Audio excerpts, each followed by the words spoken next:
So I request you all to first of all use chat box for questions. Please be respectful and humane to each other. My team shall collate the questions which we feel could be asked to Shilok and which haven't been already asked in the session. And towards the end of the session, we will use those questions and ask Shilok and like bombard her with questions, right? So hello everybody again, good afternoon. I hope you're doing great. I'm Tanvi from the Cyberblog India team and I will be the host for the evening. This is going to be a first Instagram live session as an up to our 2022 conference. The conference is titled as Abuse and Harassment in Cyberspace Beyond the Perceived Notions of Mainstream. The conference seeks to initiate discussion on threats faced by the LGBTQIA+ community and members on the internet, to facilitate sharing of niche stories and first-hand experiences of the community members, and to raise awareness about the challenges faced by the community while dealing with the cybercrime incidents. To know more about the conference, I request you all to follow our page and drop a text on a helpline number if you want updates about the thing. You can find the same on the contact details of our page. I request you all to give me a thumbs up if you can see both me and Shilok clearly and hear us loudly. Okay, we have to, guys, thumbs up, please. Okay, even like hearts are fine for us. I can see, yes, I see thumbs ups. Yes. I can hear us. Yeah. Okay, great. Oh my God, Alex is here. Okay. Yeah, Alex is here. Okay, so for today's live session, we have Shilok Mukkati. Shilok is a marriage of celebration and destruction. She has had and have had battles with diversity and coming into the mainstream society. Her activism mainly advocates diversity and inclusion. Her expertise in the expression of communication began with dance and poetry as tools to embrace her femininity and spread her arms with various other forms. The poetry she usually writes is in her mother tongue Kannada, where she's creating space to speak about queerness. She's the National Award recipient for her radio show Lesbians in the Shadows from the Ministry of Information and Broadcasting, Government of India in 2016. She has been awarded for her work and has been invited to literature festivals like Bangalore Lit Fest, Times Lit Fest, and Equal by Ranga Shankara. Recently, one of her poems was chosen as syllabus at KMP University. Presently, she's a columnist for a gender column called Somewhere in Between on Deccan Herald, an Indian national newspaper. Thank you so much, Shilok, for accepting our invitation and being a part of the conference. I told you to cut down. And I'm so sorry. Thank you so much. I'm so sorry for that. No, but thank you so much for that. So I really lots of love. Yeah, thank you. Thank you for having me. Thank you for, thinking about me that I can be the right person to start this. And I think I already told you before, but this is really an incredible initiative. And it's just so important that we need this initiation, especially with the queer community when you are dating and stuff. Right. We'll discuss more. Yeah. Yeah, we will. If you think you can add something for the audience to the introduction I've already said, please go ahead. No, honey. I think you have done a great job. There is nothing to do. Yes. Okay. It's awesome. Now, after a lot of requests from Shilok and me being an ardent fan of Shilok's poetry, we will start the session with one of her stellar pieces. I absolutely love that piece. So Shilok, please go ahead. Okay. So I'm not going to read this completely, but then I'm just going to, perform this half of the way. So it's called Kinnaras of the Dark World when I just wrote this when I was in the 19. So yeah, here it goes. Even the gods do not have many names, but we are labeled as it blows our names. The labels have sucked like a bloody leeches do. The labels are swallowed and curl as python. News bottles of poison spawned and welcomes as days roll as well. But the fire of femininity is burning in the heart. Why should we die when there is no fault? In the roasting prison of manly bones, I am the burning womanly soul. In the world of darkness with the crown of shining tear, I am the lightning power who rules the hurdles dawn and dusk. Neither the masculine sea of dropping, nor the feminine nature giving breath. I am the space and peace between them. I am the genderless guardian angel of the gender harm. The pages of the Vedas called us as Kinnaras. We are the spirited people over the seas. The Kali of revolution has come by rushing. Hear the awaited battle of equality roaring. You so-called nature's dear Homo sapiens, to flood the erroneous justification of you, to blood the stereotypes of hierarchy and patriarchy, to teach what real humanity is. We have come for the realization and recognition of our existence and dignity. Here we are, the Himalayas of the dark world. Yeah, thank you. I think if we had people in like a live session, you'll have like a whole huge round of applause for this. Yeah. I remember when I heard this for the first time, it was goosebumps. I can see a lot of people are responding to it. Lots of Yeah. love to all of them. Thank you for appreciating and joining us. Yeah. Before we go further with the line of questions, I invite and I thank everybody who has joined us from the community, who follows Cyberblog India and who follows Shilok.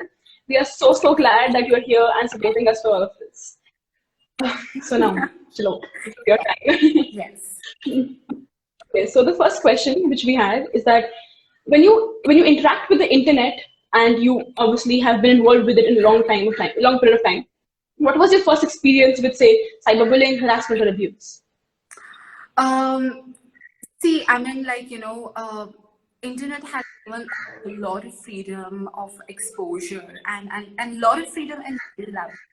And like, the exposure to the world is just like it is very accessible over your hands and with just small gadgets. So, I mean, like, most of the people, whether, I mean, even today in the rural population or urban population, you are, have smartphones, you are accessible for information, you are out there and stuff.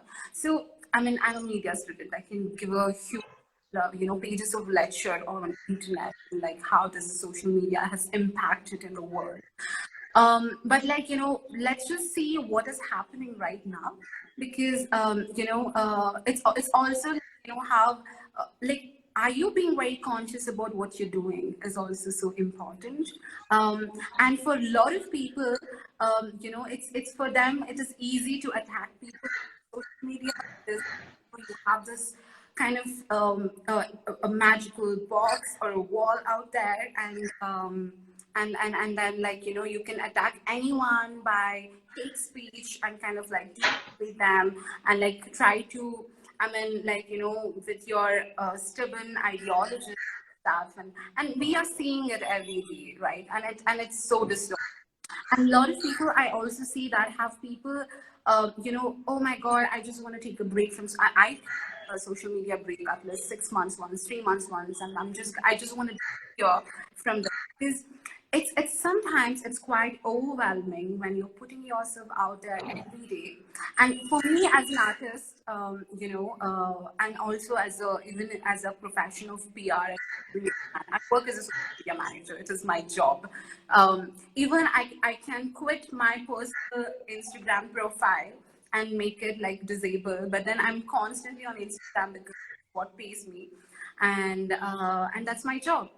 So, but then, like, you're always putting yourself out there, and sometimes, you might be inspired by people, but sometimes you are really affected because of the kind of a competition rush that you have, and sometimes you feel empowered, sometimes you feel vulnerable. So, but what we can take from this is, it is the whole internet game is like, in a way, it's very unpredictable. You are a celebrity one day, you're popular one day, and then like you're just gone. Like, you have to be so conscious about everything that you do, because there are thousands and millions of eyes that is like watching you and like, seeing you, and you're also very conscious about it, right? So yeah. So my question from here roots to the understanding how exactly the queer movement, both in positives and negatives, has happened over the internet, and how, say, in last 2 years, when internet was the predominant space where people were talking about, has this changed in the way influencers and queer influencers come out on the internet? Okay. Again, coming back to my job, I handle influencer marketing. That is my job. So, and specifically when we are talking about queer influences, yes, it has changed a lot, because if you are seeing probably 10 years back, I mean, like when social media, I mean, like even now, like, we, there are like the younger generation, probably your generation. Well, I'm not that old, but still, like, people have these two profiles. One is like a public profile where the parents and others can see, and then there is a private profile where you can have all the fun and stuff and like show your vulnerability with the people that you choose to. So, so that is there. So this is how it began with a lot of queer people. But then eventually, like, a lot of people were unlearning and relearning, and they were showing acceptance. And then a lot of queer influencer, whether it is an artist or a personal blogger or someone who's randomly just like documenting about their lifestyle as a queer person, and it was being appreciated, and like a lot of people were taking as inspiration, and it gave a lot of a lot of people, and it kind of grew really strongly. And but then any kind of a power, whether it is a popularity or the money, or like if you're having any power, it's a poison, and you have to be very careful how it can corrupt you. So unless you do not learn how to be grounded, how to be, you learn a strategy to ignore certain things, and like, try to ideate yourself to like, root it to particular things, you cannot really escape from that corruption, the poison that exists here. And that has affected a lot of queer influences as well. It started with something, and it has become something else. Yeah, but to be honest, I think the social media, especially for queer influencers, it has given a huge visibility, to be honest. Because today, we do not see, the queer celebrities, queer artists, or like anyone who represents LGBTQIA plus community outside the country. Like we have many, people who are doing amazing job, who are being a right example to a lot of people. Hey, I am queer. Hey, I am lesbian, I'm trans, or I'm gay, I'm bisexual. I am open about my sexuality. I'm open about the way I dress. But I'm also this. I am capable of, doing so many things, right? So I think this is what a lot of people wanted to watch. Probably there would be some small child who are in their teenage, and looking at some queer influencer profile and going and telling their parents, hey mama, hey papa, look at this. I mean, like, this is a person, and I am like, someone who is like this. And there is like, there is certain resource that is available in your country, because now the parents can't say this is like, oh, this is some Western influence.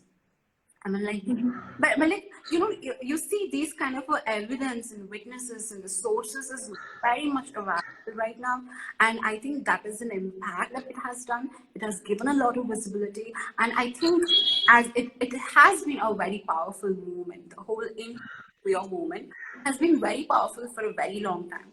So whether it could be when the Section 377 happened, or when the trans bill, the trans act right now, which was coming, and Nalsa judgment when that was happening, and like there was a huge encouragement where people can get access information what is happening, because a lot of people, I mean, you're a lawyer, I mean, you understand the language of law, but like other common people do not understand the legal language. But like for like, if you see some post about queerness and there is a huge comment, and we all have this habit of checking comments, what are things, and the information is not just an influencer, it's also the people that are associated by that particular post, and you also access much more clarity.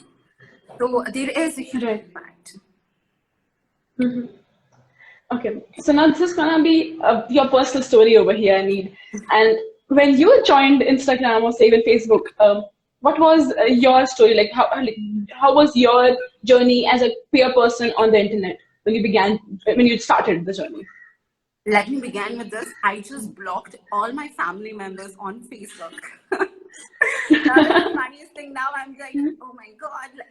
at that point of time, I was not ready to, to show myself, to be who I was. So I just blocked everyone, even the cousins who were very close to me in my life, or some far relative who's not even my, friend on Facebook, because, anyone who's access, because that was also a period that, I am figuring out a lot of things.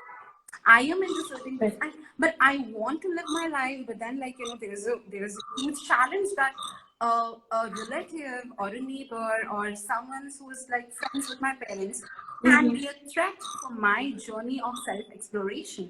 So the first thing that I did, just blocking all those people, and that is how the journey of as a queer person in the internet began. But right now, it has changed. Right now, I feel more confident every day. I feel more empowered, and I want to be more visible. I'm not saying that I need huge followers. I don't really care anymore, because I also have moved from that age period.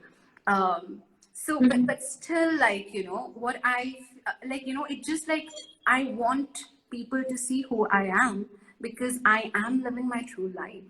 I am not hiding anything. I'm just being true for what I'm doing and stuff. And probably someone might be, taking certain inspiration of sources that is available out there. Right.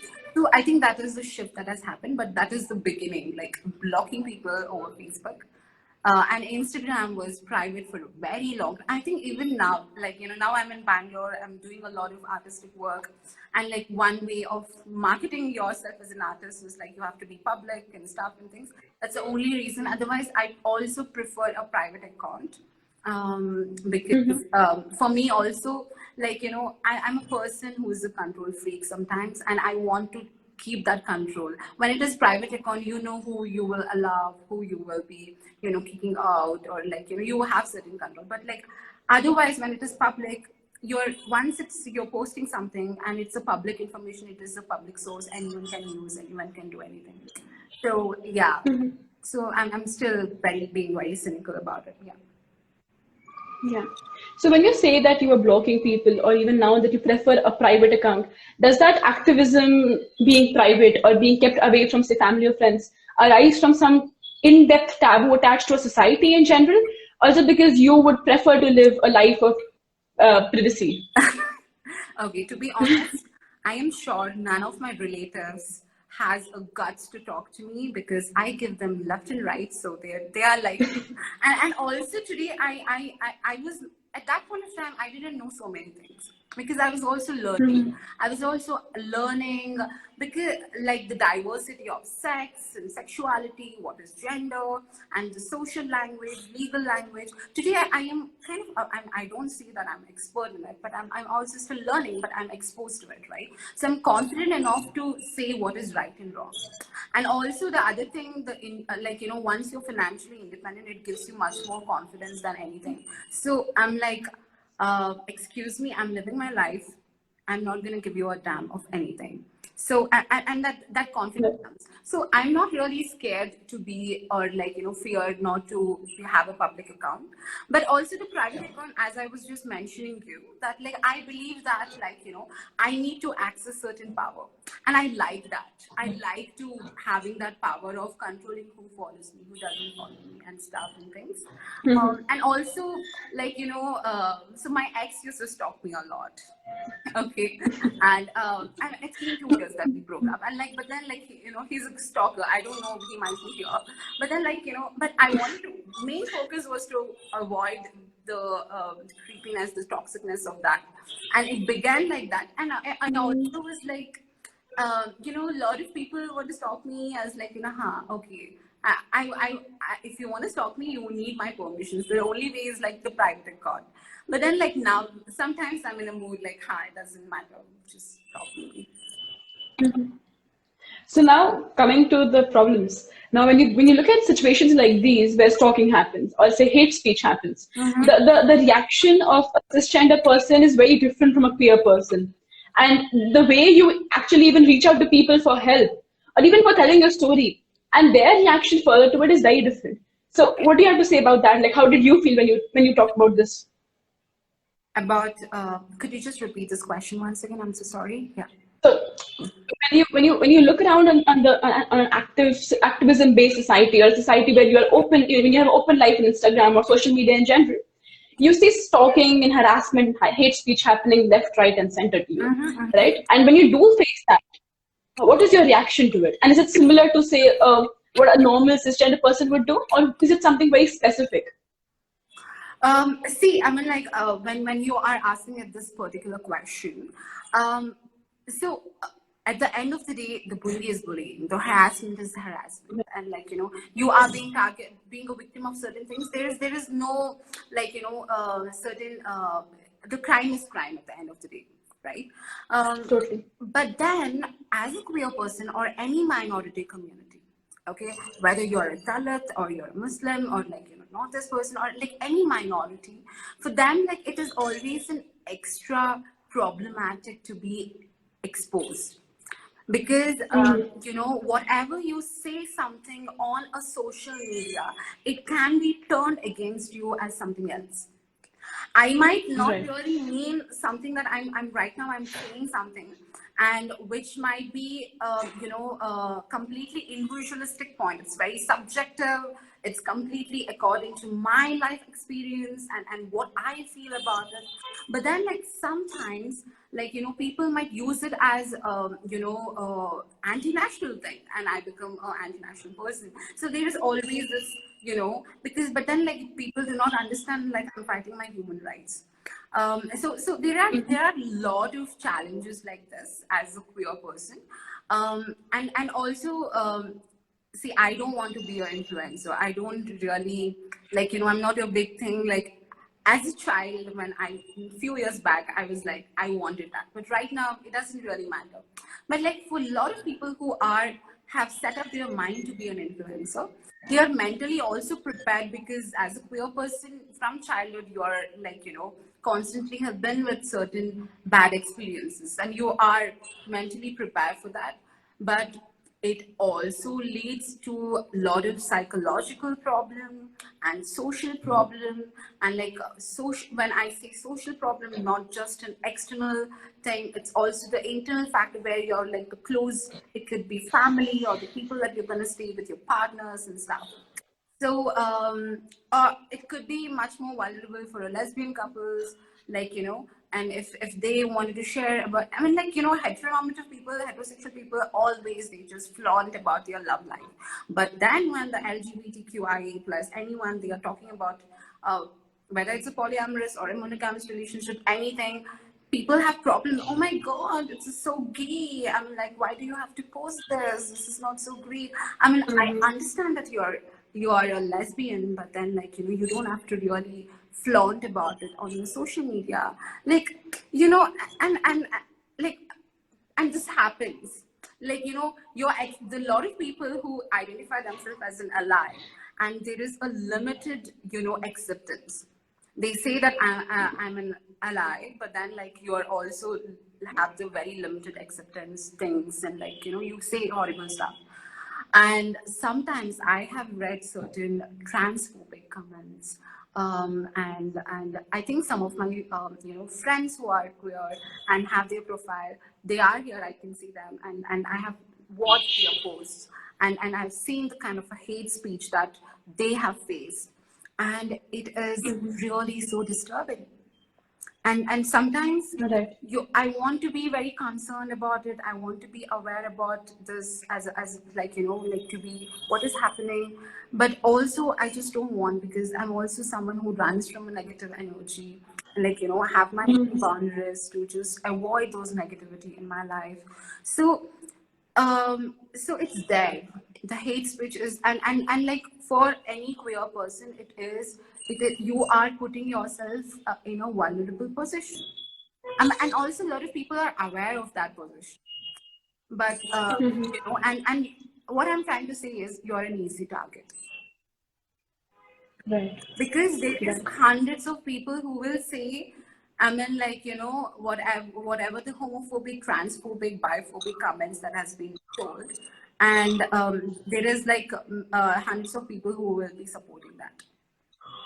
So Mm-hmm. and like, you know, and you have you have a very lack of support in sometimes.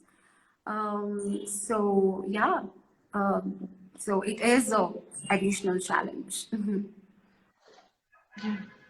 Do you have any incidents, maybe your own or maybe your friends, which you can tell our audience right now, that we can also know exactly how those issues are so different from what we were expecting or we think the box definition of those issues are? See, for example, if I have a personal experience, I'm like, to be honest, I mean, I don't. I mean, to be honest, I don't. Thank God. Yes, thank God. I will tell you why. Because, like, you know, I'm also a person who's like, you know, I have a different world. Like, you know, activism is just one of my world, but then, like, you know, there is a different other world that I am handling. So, and also sometimes I just ignore. I've also learned to ignore. But then, like, I have seen a lot of people who are like, you know, have sent me private genitals. And I think it is also for a lot of cis women and like any other, like, you know, you just like go nude and like I think a lot of men, I don't know what do they think that, like, you know, as if their genitals is the only pride that they have. But that is also an harassment, right? And it is, and also when you are queer, it is like, you know, the kind of a questions that has been asked might be very offensive, or like when you are like, you know, demanded, and it's just because like you're an easy target. And I have experienced it, but then, like, you know, I think I just have ignored them and just didn't bother, or I have my own way of, you know, strategizing and like dealing with those things. Probably sometimes if I am in a really good mood, which I'm always, mostly, and I will try to educate them.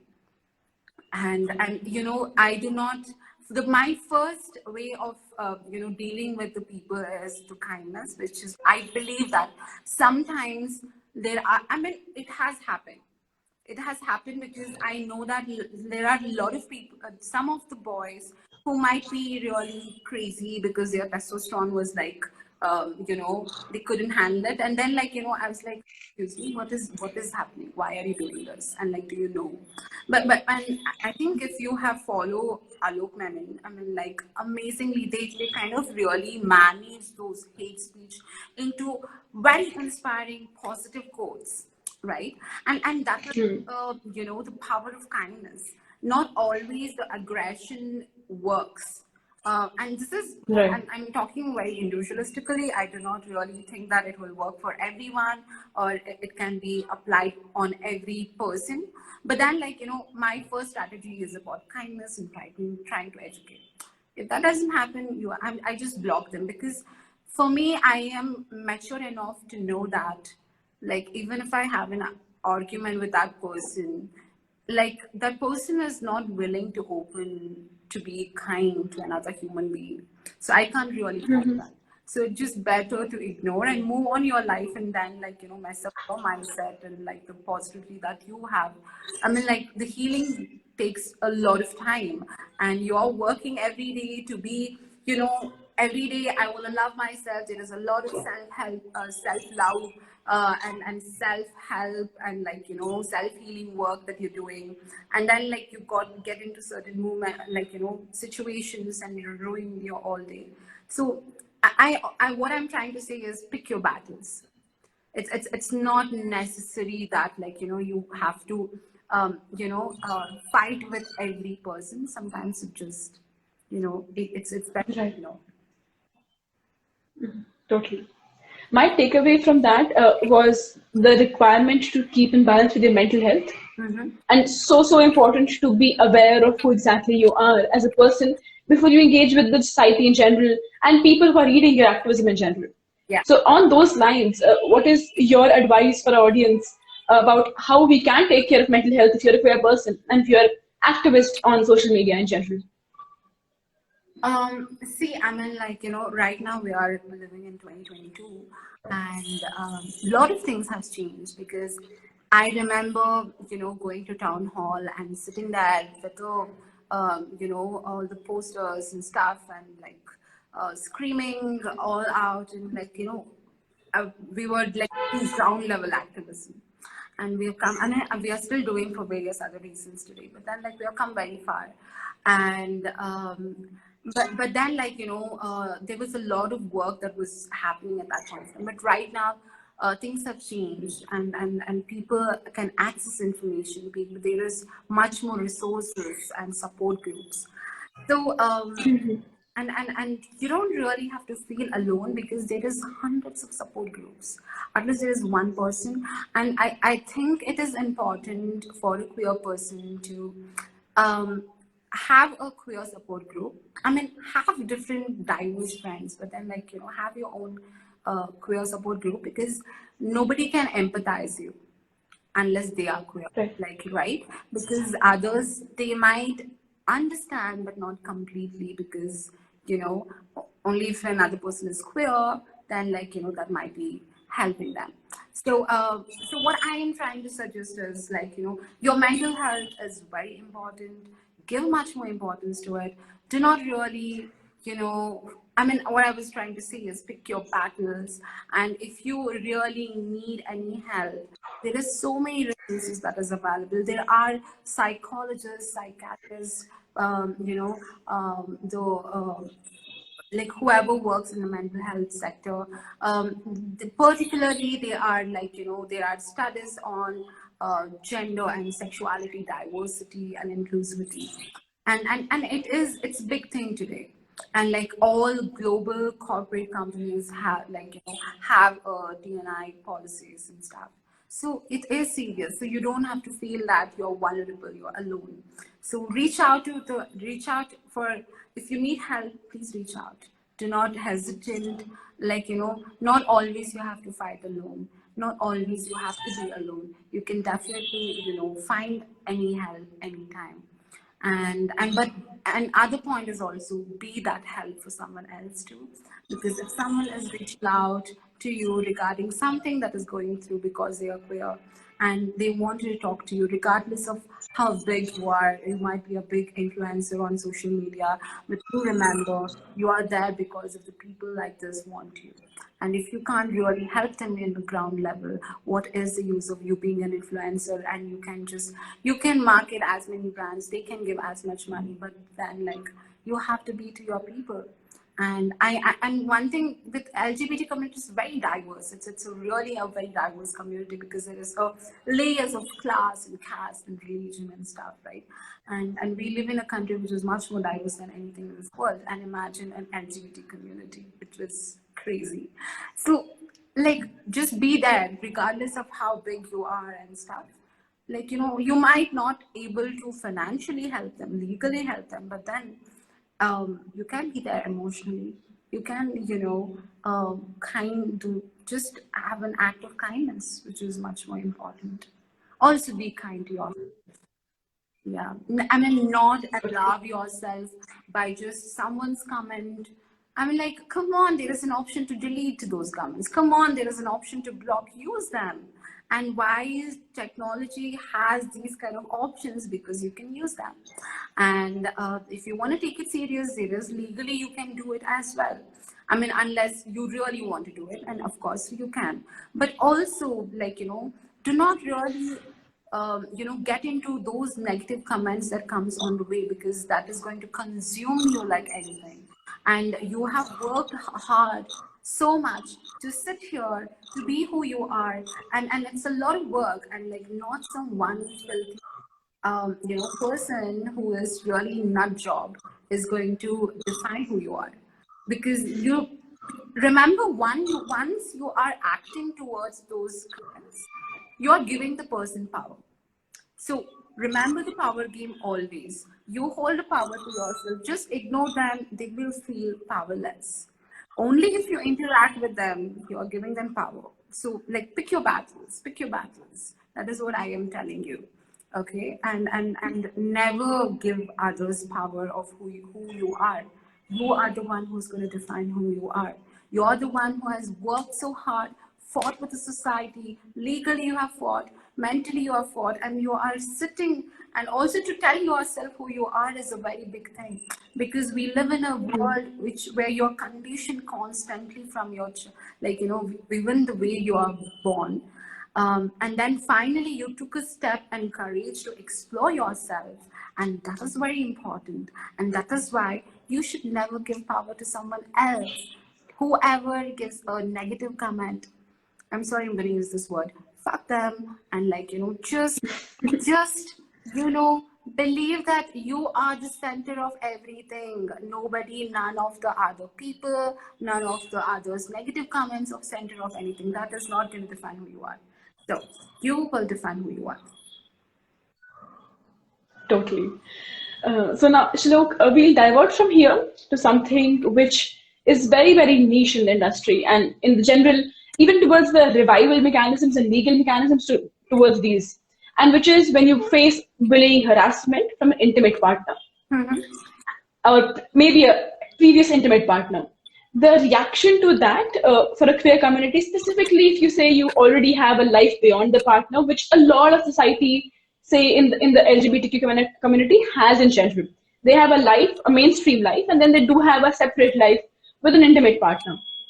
When bullying and harassment happens in those arenas, where somebody who's been very close to you is doing something like that, both online and then moving on physically in the real world, how do you think could be the ways to react to it? You mean you're talking As a about person the, first. you know, the partners? I mean, like whether it's a sexual partners or something like that? Yes. Okay, okay. So you're talking about if a queer person is in a relationship and there is harassment, how do you deal with it? And if the person is also, you know, harassing them online as well. Online. Well, that is, you know, quite tricky because, I mean, legally it is quite tricky. As in, you cannot treat the person if you are really legally going on. I mean, you're a lawyer, you know this better than anyone, even better than me. So, you should answer this question, Tanvi. No, this is all yours. What I was trying to say is, because legally the queer relationship is not recognized in India, so it's going to be a bit challenging. Um, but you know, you can definitely say that you know, the other person doing it, as I was trying to say before, crime is crime. Whoever, like, nobody has right to violate anyone, like, you know, physically, mentally, or emotionally. No, nobody has that power. So the best thing is to, like, you know, get away from that people. Like, if you find the toxicness, if you find that there is a threat in the partnership, why are you in that partnership? And, like, you know, with a lot of queer people, what happens is, like, sometimes when they are in relationship, and this is what I have witnessed, and also something that I have experienced as well. You think that, okay, this partner, and that is a whole life, and like there is no other partner exist. Come on, there's billion people, and like, you know, Sigmund Freud says that like almost everyone are bisexual. So there is this line. So there is a chance, and there's amazing people out there. So do not stuck in, oh, this is the love of my life, and even the love is going to abuse me, I'm going to stay here. That is a stupidity. So you know, and you need to be smart and get out of that relationship, because you deserve much better than, you know, those abuse, because you already have been through. You don't have to sell yourself for the sake of certain love and stuff.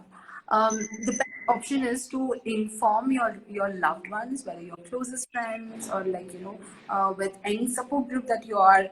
That this is the other reason that I was mentioning. Why is it important that you need to have a support group? Because that is where you will get a, you know, collective ideologies that what can be done, because some of them has also been there. And then other thing, I mean, before the you know, the before the Section 377 thing, there was a lot of extortion cases, and this happens even right now as well. There's a lot of extortion, and that is very dangerous. And the cases of extortion is especially with the partners. You know, I mean, a lot of people find people on a dating app, and like, you know, and it's just like sometimes it is just random hookups, and you just don't know who this person is. You're just, you know, going for this hookup, and like, you know, you might have sex, and later the person is threatening you to, you know, hey, give me all the money, or like, you know, say this, or I have filmed this, I'm going to put it to your family, or someone who's still in the closet. So there is a lot of problems. So just be careful when you pick up, whether it is your sexual partner or a long-time relationship or anything. Do not be, you know, so accessible for a complicated life, or don't put yourself for a worse situation. And like, I mean, there is plenty of people that you can have sex, not with the people that kind of so, and also when you are in a long-term romantic relationship, of course, there is you can be a polyamorous. Like, you know, there are a lot of people who are polyamorous. You be very open about, like, with your partner what you want. If you are a monogamous person, and like, you know, and tell them this is what you want, and if that doesn't work, move out. Like, you know, and again there is a lot of problem, and then the abuse comes up and stuff. So, and then other thing is about, like, you know, sexual health, because if you are having someone who might be HIV positive, but then, like, you know, they might not really talk about, you know, that they are, but so, some people, they don't even know that they are HIV positive. But like, and then like you go through a lot of guilt, but some people, they think that, oh, I have been given by someone, and I'm going to give it to so many people. So, I mean, like, we live in a world, especially with the urban population. I mean, I'm not generalizing it, but this is kind of a lifestyle that you're going to, you know, have this multiple partners. But especially when you have a multiple partners, it's better that you also, you know, have this constant HIV test or something, like things, and like be very careful about your sexual health. And a lot of people, the other abuse that I wanted to talk with the intimate partners is, so what happens, especially when there's a man involved in the in the circles of intercourse, whether it's the anal intercourse or sometimes it's a vaginal intercourse or anything. And there is like, they say that I don't want to use condom. Do not agree. And when they say no to it, and then, like, you know, sometimes they force, they wanted to have sex, so there's two people, they wanted to have sex, but then, like, you know, suddenly they decide, one of the person, I don't want to use a condom, and then other person says that, like, I want to use a condom, and then the fight might begin. But then, like, you know, but still, if you have agreed that you want to have sex, you have come together, but then, like, you have changed, you have said no to the sex which doesn't involve condom, it is a sexual harassment. And even you don't have to please your partner, like, you know, risking your life, because you know, I might say, like, you know, if you get any STDs, it is gonna really affect your psychological health. And I've seen many of my friends who have been through a lot, and like, you know, and even now, like, you know, they are still constantly trying to get you know, motivated. And like, there are people who have guilt of, they don't want to have sex at all, because they will have guilt of passing on it to someone. So, like, remember always to fight, and if do not involve in yourself into the risk. So there is different layers of, like, you know, the abuse that happens with intimate partners. So this is physical, but even with online, what happens, especially with dating apps, like, you know, we do not consider that as an online thing as well, which is very much online. And be very careful about your profile that you're going to put it out, and also, you know, like, be very clear what you want, and like, you know, and you might be want to have a relationship, and like, someone, I just want to go out for a casual date, but someone is like, hey, this is a sex date. You might be surprised. So be very careful about the predators that is going to use your sexuality, use your queerness, right? And sometimes there are fake profiles. Some straight people want to just make money, or like, you know, fun abusing some queer person, because like, you're helpless. And like, you know, always, like, you know, take some time to know the people. Do not jump into anything, because there is your safety is much more important than the pleasure that you're going to have. So yeah, I mean, we can go on and on, Candy, because there is a lot of things, right? As a queer person, when you're visible, especially when in an intimate relationship, and especially in this country, you're much more vulnerable in many ways. So I wanted to just tell that, like, be careful, be conscious. Even if you're having sex, use condoms. When someone says no to condoms, like, that is abuse. You do not agree to have sex without condoms, or like something be forced upon. So there are a lot of things, but yeah, and sometimes your people might also, threaten some partners do this. Hey, I'm going to tell your parents and stuff, because they might be still in closet. That is also an abuse, because you are leaking a private information of someone. But just because you're an intimate partner, you do not have a right to, violate someone's private information, right? Even the sexuality and gender is a private information, and they have to be, be told by that person. You cannot really leak it. So it's important, to consider that, as like, if you want to go through legally to fight this, you can. Right. Yeah. So I'll just inform my audience that post this session, I'll get a lot of links from Shilok about the support groups, and we'll add them in our story, as well as you can text us on WhatsApp, helpline number on the website, on the Instagram page, and we will send you a lot of links for the support groups if you want to reach out to them. And from here, Shilok, let's smile down a little bit and move on to understanding how exactly social media has played a role for people to come out. And do you think it's important to come out on social media in general as well? Okay. So, well, this is a Gen Z world. Everything happens on social media. So, so though I am very modern, but I'm also very traditional. I'm also an old school person, regardless of my profession being a social media manager. I love writing letters. I still write letters to people. Someday I will write it for you. So, so, like, I mean, for some people, I mean, if you're having a private account with your own friends, I have seen a lot of people, a lot of my, a very good friends over social media who have come out.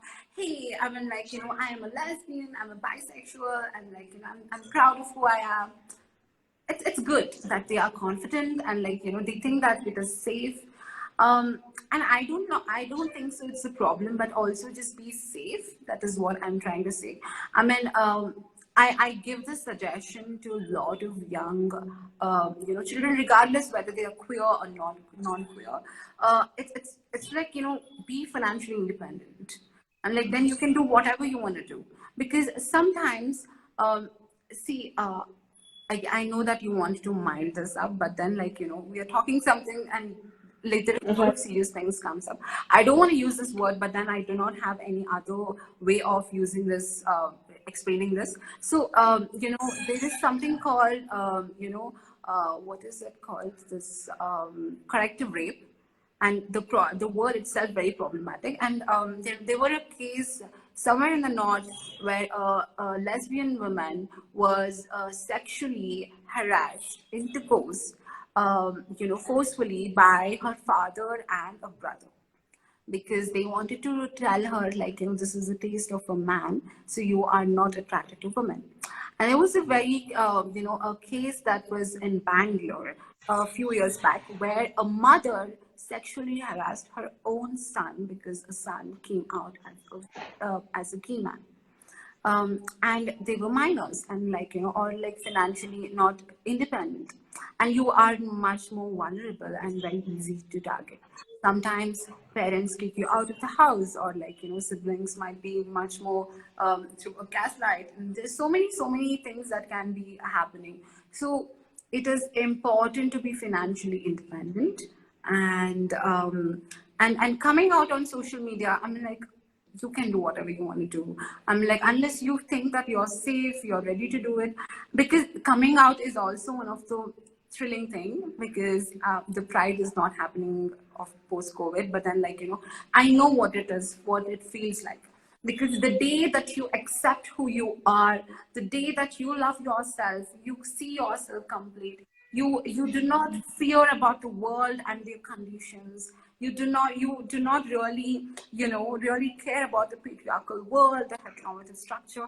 You really see who you are and you coming there, and that is a much more powerful thing that anyone can do. So I encourage, but again, there is also question. A lot of where people put this out. Why do we have to come out? That heterosexual people come out like, hey, I'm a man, I'm attracted to women, I'm like so and so and so. None of the heterosexual people come out. Why do I have to come out? Why do I'm like, it's also there is a journey of normalizing, but it's again a personal choice. But if you're coming out on a social media, just be that you're safe and you are on the right set of audience. Brilliant. So, last question, and we can have any question from the audience after this, is that on a positive note, in the last couple of years when the queer pride has happened online, how do you think internet has played a role in growth of the queer community in general? I'm sorry, can you repeat this question? Surely. In last 2 years, when during the COVID pride was happening online, what do you think has been the role of internet in growing the queer community in general and to bringing more people together? Okay. So, okay, how do I answer this question? See, in the past, I mean, there are a lot of queer influencers did a live, remember just like when the COVID began and like all the people started doing that, even I did one of the live, okay. And then I was not really interested, but then it happened a lot and there was a lot of visibility, there was a lot of conversation. In a way, it was good. And I also believe that right now, a lot of amazing pages, queer-related pages.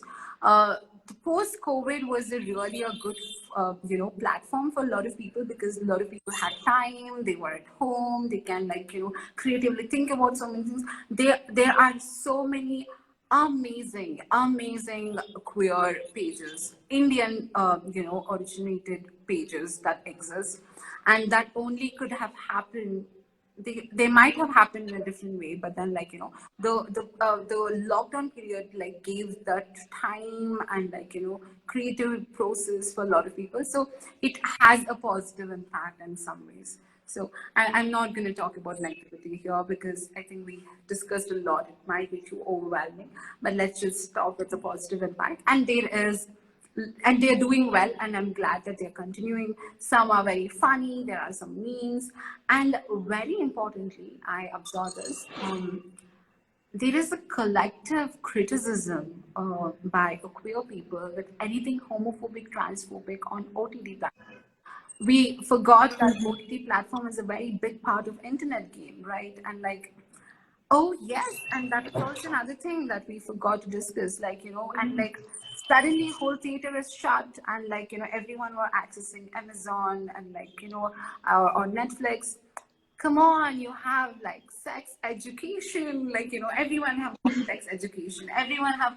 And I really love about this all the Netflix series that there will be some queer element which you cannot really see on a mainstream theatrical the film that is happening, right?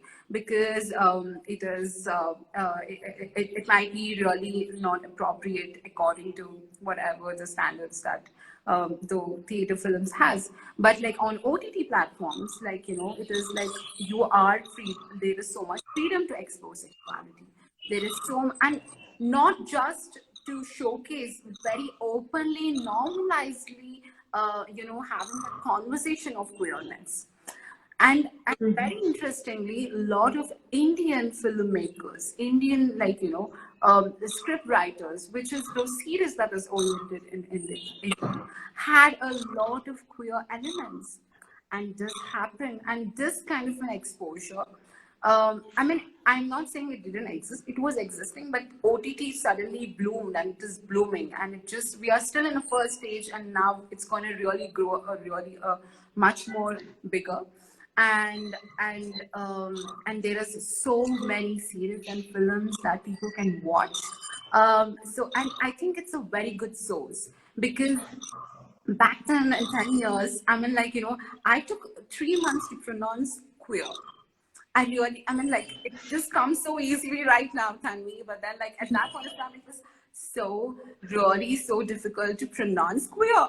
And now, like, at that point of time, there was LGB, but right now, you have, like, LGBTQIA+, there is gray sexual, there is sapiosexual, there is demisexual, the gray, I'm sorry, asexual. I mean, like, it just, like, there is so many spectrums, there's so many different colors, and it's also that, like, it's been exposed and stuff.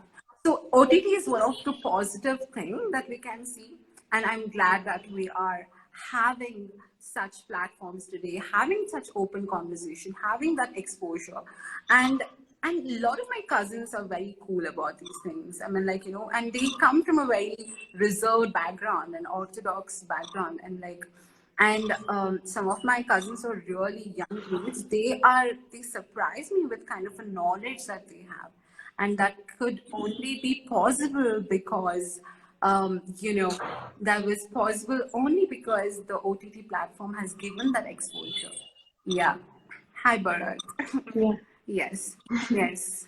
I think on that note, one more question which I want to ask you now that you've said all this is that do you think that we need an understanding of sexualism and sexuality in general at a very nascent level of education, say like 8th, 9th grade of Indian schools, about sex education and also protection in cyberspace for people from the different spectrums? Yes, absolutely, and it is not enough. Like, it has been, demanded very long back.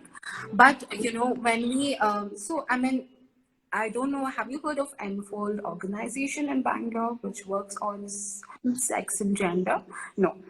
So Enfold is one of the amazing organization that I have worked with, and I also know people personally. And there's Teacher Foundation, who is also works with teachers. I'm sure you might be aware of them. Right. So Yes, yes.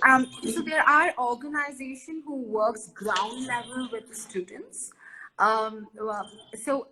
Interestingly, I mean, like, in India, you cannot use sex education because the word sex is a taboo, right?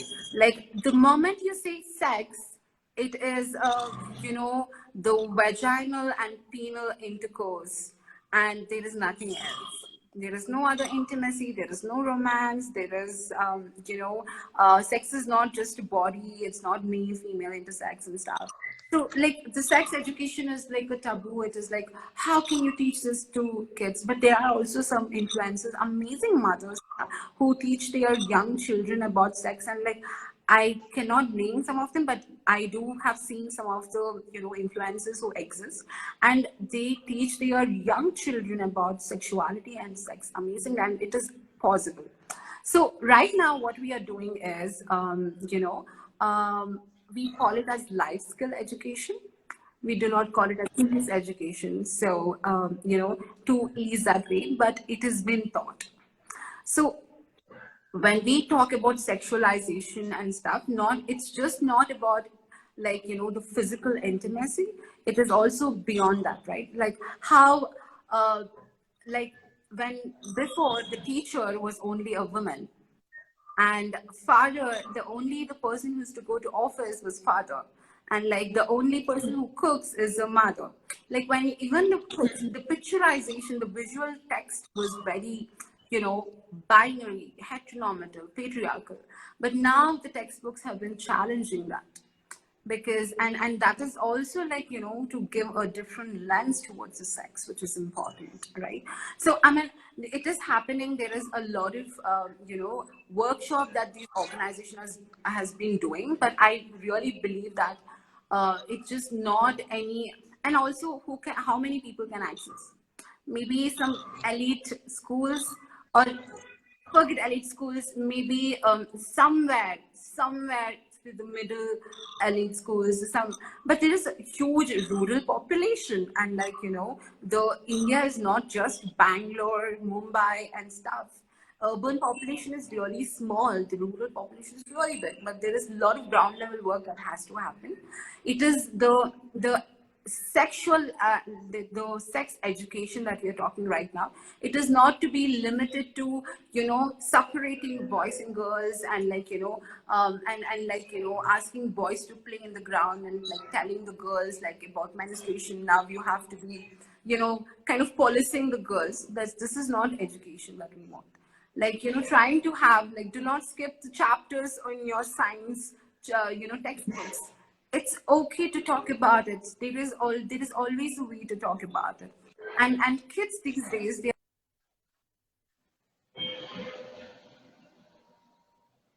are exposed with information. If you do not give the right information, they are going to go to internet and have a wrong information, which is going to spoil their understand and knowledge of sex, and they might get into some trouble. So it's better you just give a Yeah, right totally. information than putting them into the problem. So I think there is, it's there, we need to work on. There is a long way to go, but you know, hopefully one day, I mean, it will be more serious. Yeah. Right. Okay, so we have a couple of questions from the audience, and I ask you one by one. Yes. Right? So the first question is that what do you think is the role of porn industry in the for the queer community? What is the role of porn industry regarding what? For freedom of queer industry and for the freedom of the queer community in general. See, one thing, I do not have any problem with porn. I don't watch porn these days. I mean, I'm not saying I haven't watched. Of course, I've watched porn. Everyone has watched porn. But then, like, I don't watch because I have learned that this is not realistic. But a lot of people with a limited knowledge, when they watch a porn, like, you know, they think that everything that is happening in that film, they do not realize it's film, right? They do not understand there might be different hormonal injection or something that has happened. And it's also not realistically that, like, you know, a man can hold you know, 1 hour to come, like, you know, it's, people don't know, it just takes 5 minutes for you know, a cis man to come, right? And like, you know, and there is like, the porn will give you a lot of wrong ideologies, but regarding with the queer freedom, I don't think so. You need, I mean, like, it's okay. I mean, there, I do know, I respect, because I also know, I have studied, done my research, the kind of a psychological trauma that, like, you know, the porn stars go through is like, it's completely different that you can't imagine. Like, it's easy to stigmatize them, oh my God, and stuff. It's just not pleasure. It's just like, it's their livelihood, and there is a lot of trauma that goes through. But please understand, the porn is not real. You might watch porn and enjoy it. It might give you certain feelings. It might, you know, kind of produce certain hormones, but then it's not a reality. So, I mean, if you are watching porn for an entertainment purpose, okay, there is like, you might be watching a group sex or threesome, or like there is bisexual, a man having different gender partners. It might be entertaining, it might make you feel good, but do not assume that that is a reality. And after watching it, do not go and, like, you know, randomly search for a threesome and like ask anyone who's bisexual, because you will offend. So it, like, you need to see how to take it. Just be realistic and practical. Yeah. Yeah. Okay. So the next question is that what's your take on film director's owner's movie on a gay soldier in the Indian Army being rejected? I'm sorry, can you repeat this last sentence? So there is this movie called by a film director called Oner, and he made a movie on gay soldier in the Indian Army, and that movie was rejected by the censor board. Oh, So what's your view on such kind of things? In general, I mean, like, the as if now the status quo is that you don't have trans members and even LGBTQI in general in the any of the military forces, and making a movie on top of it. so I was talking about this, like, you know, day before yesterday, I was having a meeting with one of the clients, and one of the team member was this, you know, a filmmaker, and we were discussing about, you know, how, I mean, we were discussing on a similar topic, and like, you know, there is no answer that I need to give. Like, your question itself has an answer, because it is very ridiculous thing that you can ask a, you know, a non-trans person to act a trans role, or non-gay person to act. And like, And these actors who identify themselves as heterosexuals or so and so and so, for them, like, they think that they're doing some philanthropy thing by playing a queer role, which is, it is very, very stupid. Okay. And second thing is, like, have you watched this, Sunny? Like, whenever this actors play this queer role, and then they are in the interview, they are like, I am very proud that I acted this role, but I am not queer. I'm so sorry, I'm not queer, I'm not lesbian, I'm not transgender person. That is very stupid. You do not really, like, play a doctor role and say that in a press interview, I am not a doctor. I think that is a most ridiculous thing, and that is why, and these films are very problematic in many ways, especially when you do not have a one. You cannot expect two, any straight men or straight people can, like, figure out, do a queer movie unless you have a queer member in that particular, because you need to understand, like, the community's perspective. Only community can give that experience, right? And censorship has always been a problem. I mean, I hope you remember this movie called Fire. I mean, like, amazing. If you have watched it, it's like amazing. And but then it is explicitly, talks about, it might have a lot of sexual content. And, like, at that point of time, two women having sex was like a huge thing. And imagine, like, sister-in-laws having sex was a big thing. But then, it also was talking about the patriarchy, the kind of abuse that happens, and the marital rape, and various different, things. So, and patriarchy always want to hold their power. So they will be always, that this is why I love OTTs. Why I love OTT platform, because of that, because you can go overboard of censorship. So I hope, I mean, people are moving into the OTT sectors now. Like, not a lot of people, I mean, a lot of people do like to watch on theater, but, like, people also prefer, like, I have friends who just do not want to get out of the house. They are very comfortable. And a lot of people are accessing OTT platforms today. So, and let's make more movies. Let's have queer people when it is a queer oriented films. Let's have a script writers and actors who are queer, and, like, and there are amazing, fantastic actors. And, like, I think I know, I also come from a media field. I know how this media work, and of course it's a capitalistic world, but still there is much more talent that exists. Please use them. And yeah, so much work to do. Yeah. I think one of the last questions in chat box which I've received is about cross-dressing on the media in general. What are your views on that? Oh my God, this is going to be another 1 hour live program, but then let me just put it in a very short manner. Um, so I mean, like, there is a community, and I do not have any problem with it. It's also part of the community. So the problem with, especially with this reality shows, is very disturbing when a man attires as a woman. It is funny, but women, dress up like a man, and that is not funny. And then the cross-dressing person who actually, a man who plays the women's role, has exaggerates the femininity in a various funny manner, and it is very disturbing. And I always have a problem. I don't know whether one of my column on Deccan Herald I've written about this, um, and I always have questioned this, because it will give a. They do not understand it is a psychological abuse on someone who is going through gender dysphoria, right? If someone who's having a gender confusion and they are thinking of transitioning, and when the cross dressing is shown very absurd and really uh, humiliating, and bunch of people laughing at it, unconsciously you're psychologically abusing someone, and you do not realize that. And someone who is, like, having a challenge understanding about their gender, they are like, oh my God, I don't want to, get into this particular, mode of getting harassed or, like, laughed at.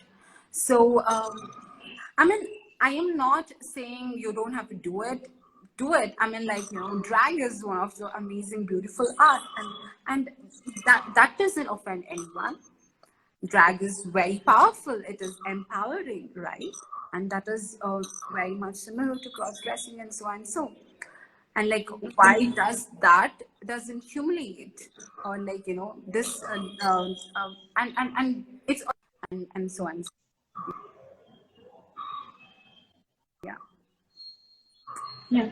Please continue. We can Yes, hear I you. think we spoke a lot. We'll do this live once again, and Yeah. so these are very important topics, Tanvi, and I think as even every question, every word I mentioned right now has a detailed understanding, detailed, like, you know, exploration.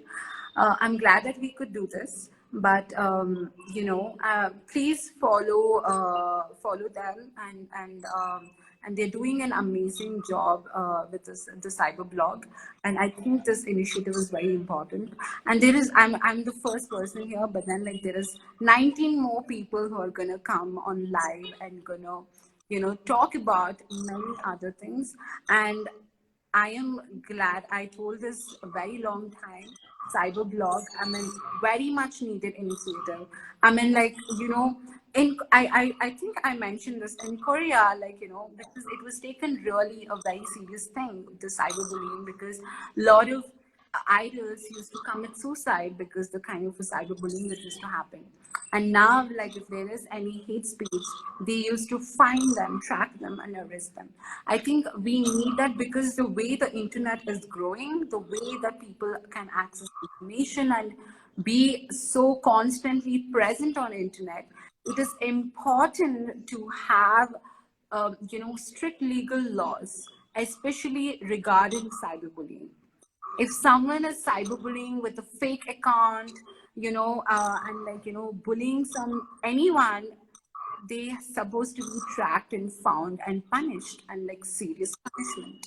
And that legal system is very important. And I think Cyberblog is doing an amazing job. I pray that like more success, more power to all your team. Thank you so much, Shilok. It was so good to talk to you. Thank And we you. hope to see you soon. Yeah, We hope to have so many more conversations with you in the coming months. absolutely. Anytime. See you. I'm Yeah. always here. Thank you so much, everyone, for joining us today. We'll be adding some support groups link to our story now. You can reach out to them if you need to. And thank you so much. With this, we'll end the session and we'll catch up with you very soon. Yes, thank Thank you you. everyone for joining. Lots of love. Shilok. Bye, love.